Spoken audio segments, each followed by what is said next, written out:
안녕하세요. 앞의 영상에서는 노동의 개념과 역사, 우리 사회에서의 노동의 의미와 같은 가치에 대한 이야기를 나눴었는데요. 오늘은 우리가 법과 제도를 통해 어떤 권리가 있고 어떻게 보호받을 수 있는지에 대해 이야기해 보려고 합니다. 일을 할 때 꼭 알아야 하는 기본적인 노동법에 대해서 살펴볼 텐데요.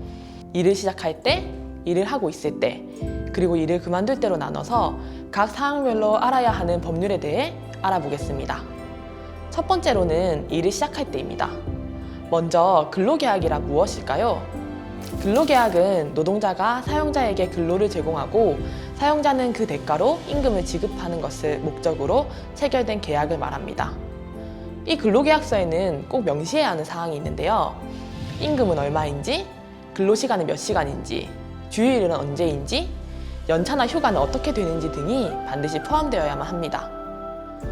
이렇게 근로계약서를 작성한 후에는 사용자와 노동자가 각각 한 부씩 나눠 가져야 하며, 근로계약서를 작성하지 않거나 노동자에게 교부하지 않는 경우에는 근로기준법에 의해 사업주가 500만 원 이하의 벌금에 처해지게 됩니다.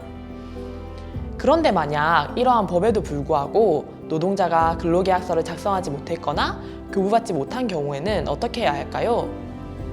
추후에 임금 체불이나 기타 다른 문제가 생겼을 때 근로사실을 증명해줄 근로계약서를 작성하지 않았다면 채용공고나 근로조건에 대한 대화 내용을 녹음해 놓는다거나 문자 및 메신저 대화 내용을 캡처해 놓으면 도움이 됩니다. 또 출퇴근 시간을 사진으로 매일 기록해 놓거나 임금이 입금된 내역을 보관해 놓아야 근로사실이 입증되고 어떤 문제가 생겼을 때 대응을 훨씬 원활하게 할 수 있습니다. 또 이렇게 근로계약서로 합의한 내용은 한쪽에서 함부로 바꿀 수 없는데요. 예를 들어 우리가 일을 할 때 사업장이 어렵다거나 혹은 너무 바쁘다는 이유로 더 적게 일하거나 혹은 더 일을 하고 가라며 일방적으로 통보를 받는 경우가 있습니다. 이때에는 무조건 노동자의 동의가 있어야만 근로조건의 변경이 가능하기 때문에 사용자가 일방적으로 바꿀 수 없습니다. 자, 이렇게 일을 시작했다면 일을 할 때에는 또 어떤 것을 알아야 할까요? 우선 본격적인 내용을 알아보기 전에 자신이 일하는 곳이 몇 명이 일하는 사업장인지를 알아야만 어떤 것들이 적용되는지 정확히 알 수 있습니다. 사업장의 상시 근로자 수가 5명 이상인지 5명 미만인지를 체크해 보아야 하는데요. 이는 보통 1개월 동안 평균적으로 하루에 몇 명이 일하는지를 계산하는 것과 비슷하다고 보면 됩니다. 자신의 사업장이 몇인 사업장인지를 알았다면 본격적으로 일을 할 때 필요한 법에 대해 알아보겠습니다. 우리가 가장 먼저 일을 시작할 때 4대 보험에 가입을 하게 될 것입니다. 흔히 아르바이트의 경우 4대 보험에 가입해 본 경험이 없는 사람이 많을 텐데요. 4대 보험은 아르바이트에는 해당되지 않는 이야기일까요? 아닙니다. 월 60시간 이상 일하며 1개월 이상 근로계약 기간을 맺고 일하는 경우 4대 보험의 의무 가입 대상입니다. 4대 보험은 국민연금, 건강보험, 고용보험, 산재보험으로 이루어져 있는데요. 이 중 고용보험은 만약 일을 그만두게 될 경우 실업급여나 직업훈련과 같은 구직활동을 지원받을 수 있도록 보장해주는 보험이며, 산재보험의 경우 일을 하다 사고를 당할 경우 의료비 등에 대한 지원을 받을 수 있도록 해주는 보험이기 때문에 아르바이트와 같은 근로 형태에 상관없이 가입해 놓는 것이 여러 가지 위험에 대비하는 방법이 될 것입니다. 다음으로 근로시간에 대해 알아볼 텐데요. 근로시간은 일을 시작하는 시간부터 종료할 때까지의 실제 근로시간으로 사용자의 지휘나 감독하에 근로를 제공하는 시간을 말합니다. 이때 일을 시작하기 위한 준비 작업, 일이 끝난 후에 청소 시간이나 손님을 기다리는 대기 시간, 의무교육 시간 역시 근로시간에 포함이 됩니다. 근로기준법에서는 노동자의 근로시간을 정해두고 있는데요. 하루의 근로시간은 8시간을 초과할 수 없으며 1주간의 근로시간은 휴게시간을 제외하고 40시간을 초과할 수 없도록 해놓았습니다. 만약 사용자와 노동자가 합의한다면 1주간에 12시간까지는 연장할 수 있습니다. 이때 5인 미만 사업장의 경우 별도의 근로시간 제한이 없다는 점을 알아두셔야 합니다. 그리고 일하는 중에 근로자는 휴게시간을 보장받을 수 있는데요. 법에서는 근로시간이 4시간인 경우에는 30분 이상을, 8시간인 경우에는 1시간 이상의 휴게시간을 주도록 되어 있습니다. 이 휴게시간은 반드시 근로시간 도중에 주어져야만 합니다. 보통 직장인들의 경우 9시에 출근해서 6시에 퇴근을 하는 경우가 많은데요. 이때 도중에 1시간의 식사 시간을 휴게 시간으로 하고 나머지 8시간을 근로 시간으로 하는 게 이 근로기준법 상에서 정해놓은 휴게 시간 때문입니다. 다음은 휴일에 대해 이야기해 볼 텐데요. 우리가 흔히 빨간 날을 휴일이라고 생각하지만 공휴일은 공공기관이 쉬는 날로 근로기준법에서 정해놓은 유급휴일은 원래 주휴일과 5월 1일 노동절밖에 없었습니다. 주휴일이란 일주일에 15시간 이상 근무하고 일주일간 일하기로 한 날에 모두 개근했으면 유급으로 쉬는 날이 하루 생기는 것을 말합니다. 이때 나오는 수당이 주휴수당인데요. 아르바이트를 할 경우 이 주휴수당을 잘 주지 않는 경우가 많은데 아르바이트 역시 앞서 말한 조건만 충족한다면 법적으로 반드시 지급해야 합니다. 최근에는 법이 개정됨에 따라 노동자들의 휴식권 보장을 위해 민간기업으로도 공휴일의 적용 범위가 확대되고 있습니다. 이런 법정휴일 외에 노동자들이 쉴 수 있는 또 다른 제도가 있는데요. 바로 연차휴가입니다. 연차휴가는 1년간 80% 이상 출근한 노동자에게 15일의 유급휴가를 주도록 하는 것을 말하는데요. 1년 미만을 일한 경우에는 1개월 개근 시 하루의 유급휴가를 주도록 되어 있습니다. 연차휴가의 경우 5인 미만 사업장은 해당되지 않는다는 점을 알아두셔야 합니다. 또 이 외에도 생리휴가 역시 법으로 정해져 있는데요.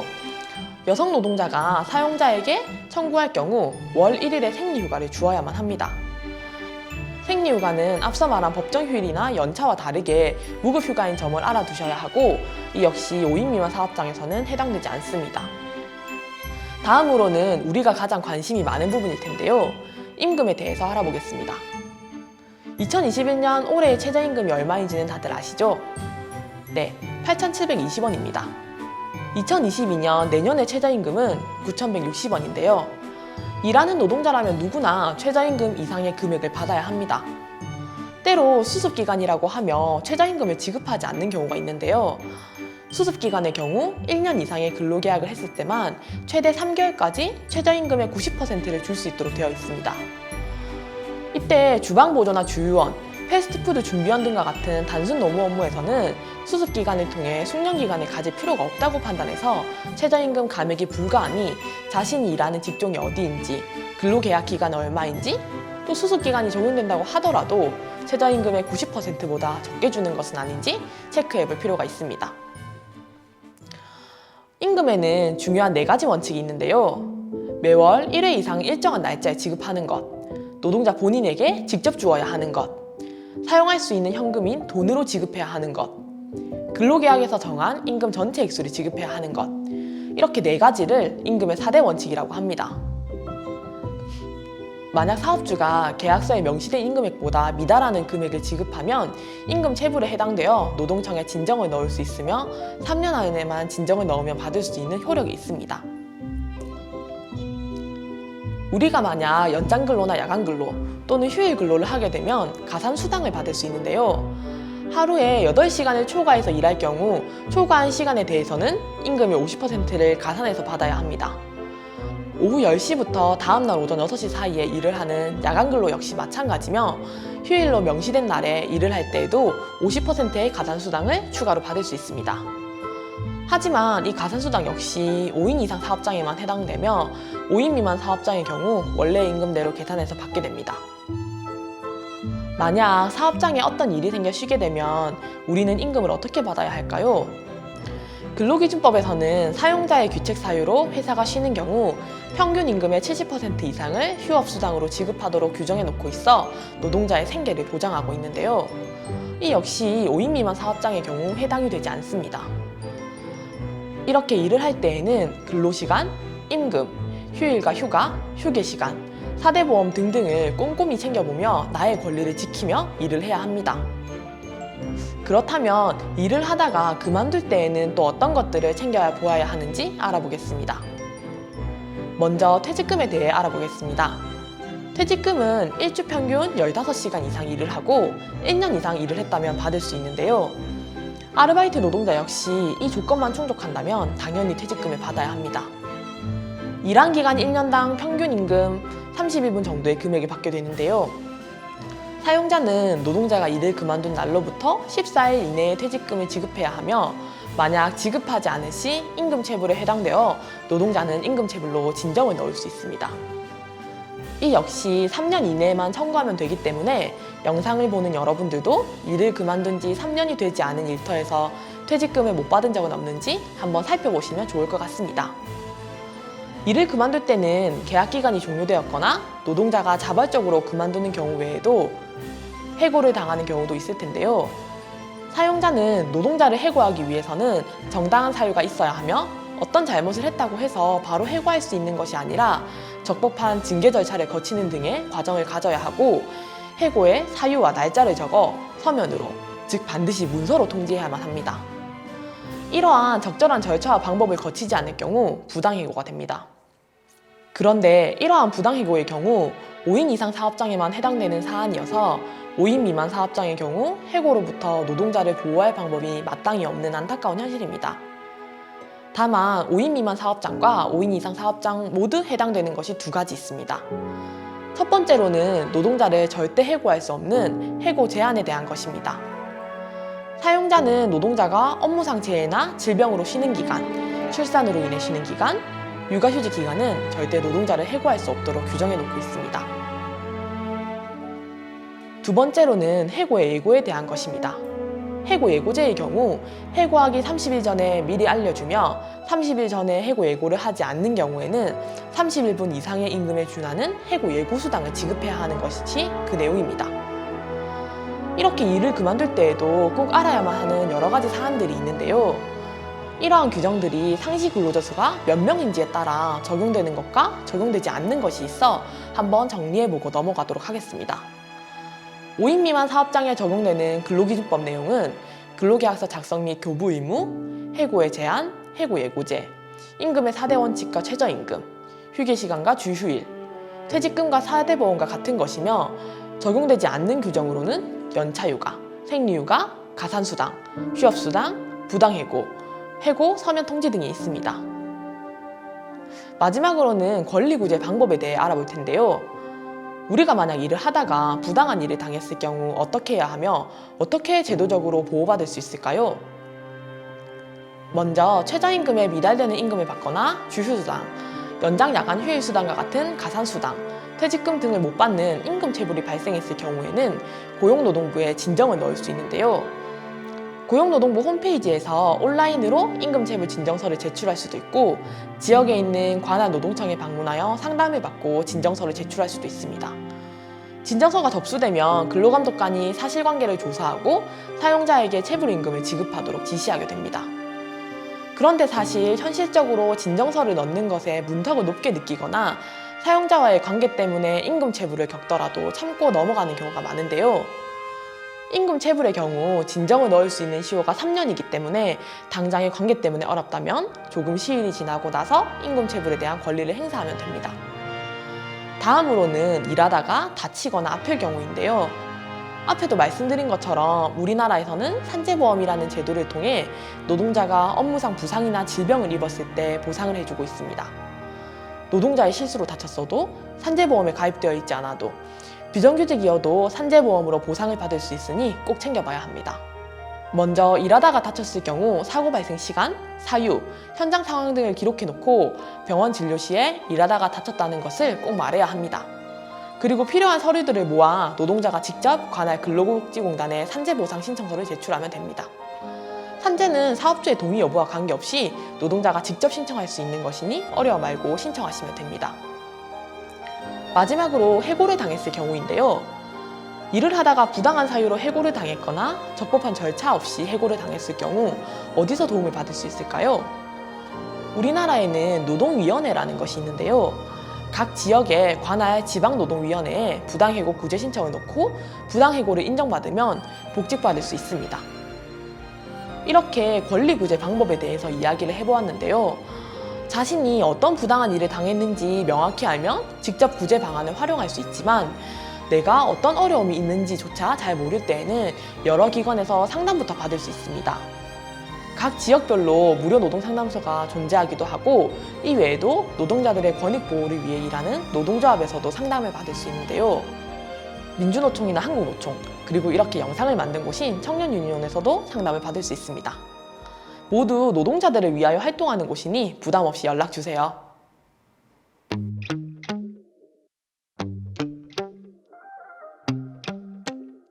오늘 영상에서는 기초적인 노동법에 대해서 알아보았는데요. 실제로 일을 하면서 겪은 사례를 토대로 Q&A 시간을 가져보려고 해요. 대학생들이 대학 커뮤니티에 올린 여러 가지 질문들을 재구성해 보았습니다. 먼저 첫 번째 질문입니다.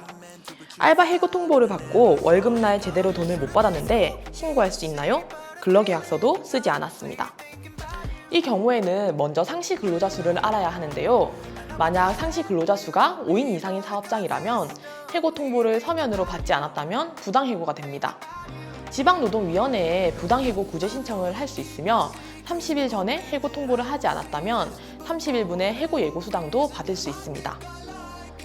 아르바이트비 미지급의 경우 14일 이내로 주지 않을 경우 노동청에 진정을 넣어 받을 수 있습니다. 노동청에 진정 접수를 할 때 근로계약서 미작성까지 함께 신고하면 됩니다. 두 번째 질문입니다. 점심시간도 급여에 포함되나요? 법에서는 휴게 시간을 4시간마다 30분 이상 주도록 되어 있는데요.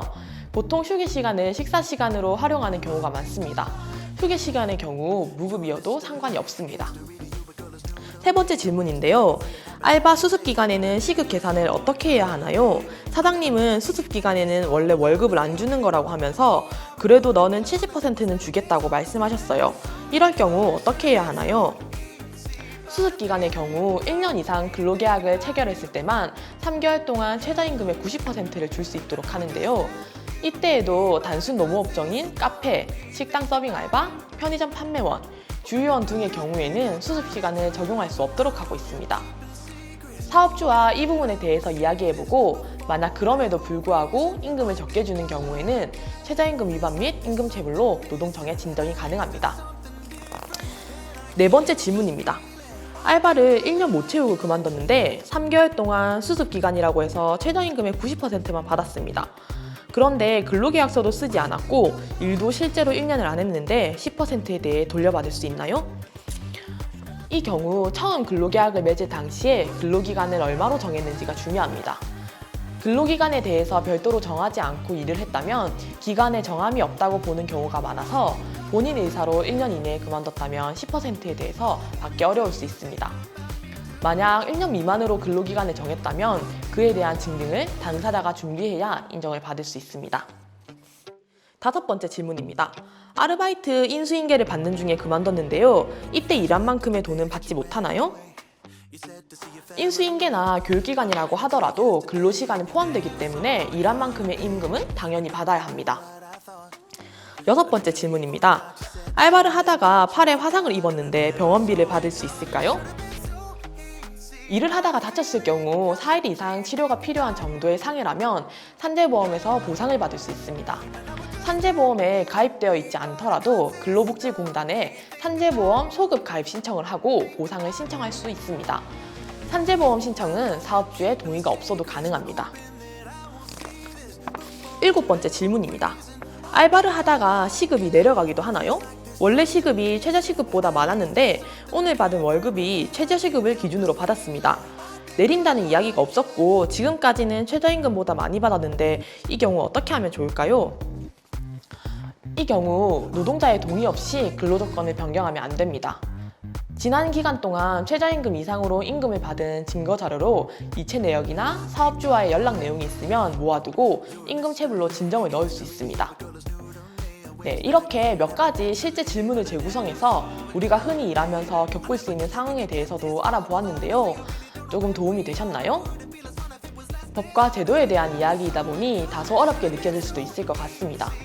특히 현실에서는 여러 가지 어려움 때문에 제도를 알고 있더라도 활용하지 못하는 경우가 많을 텐데요.